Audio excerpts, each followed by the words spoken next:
Well, there's no question about it. These images are devastating. They're staggering, and so are the numbers. 88,000 people ordered evacuated, 1,600 structures ruined as fire obliterates the area of Fort McMurray, Alberta. A provincial state of emergency has now been declared, and here in the GTA, friends and family can do little but watch the devastation unfold. Yeah, we're just stuck on the hill here. I think you may want to consider shutting down 63. You're not going to be able to get any of those cars that have it. The only highway out of town is now closed, and we are north at the refugee camp, hoping the fire doesn't reach us. There is no way out of town, pray. Oh, you can feel the heat. Not zoomed in. Holy 88,000 residents had no choice but to leave it all behind. Oh my God. Fleeing a raging wall of fire that is threatening to wipe out the entire city. And many of those evacuees have close connections here. 29-year-old Lee Ruby called Fort McMurray home for 3 years. Fire! The sign is on fire.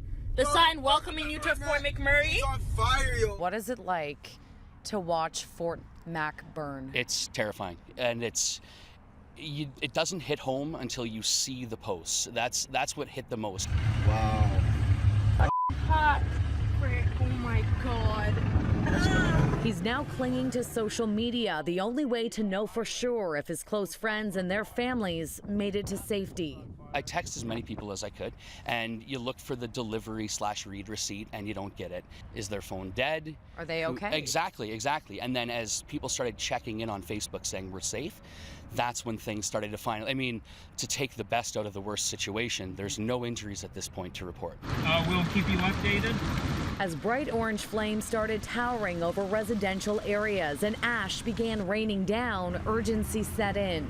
Stuck in traffic. Thousands of vehicles crammed onto the only highway in and out of town. We're hearing it took hours to move just a few kilometers. And then another daunting post from one of Lee's good friends. We had to leave our car and walk on foot as flames surrounded us. Neighbors picked us up on our way to the north shelter.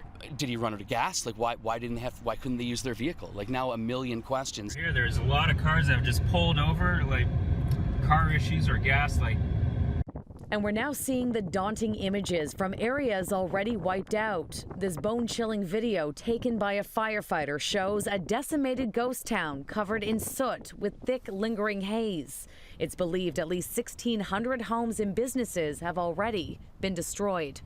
I don't even know how to comprehend and wrap my head around it. And even seeing the videos, it's still hard to believe because people said, do you recognize that? Do you recognize that? I was like, yeah, I drove past that every day to work. I can only imagine the fear and concern that's going on with them while they're in these shelters waiting to assess the damage.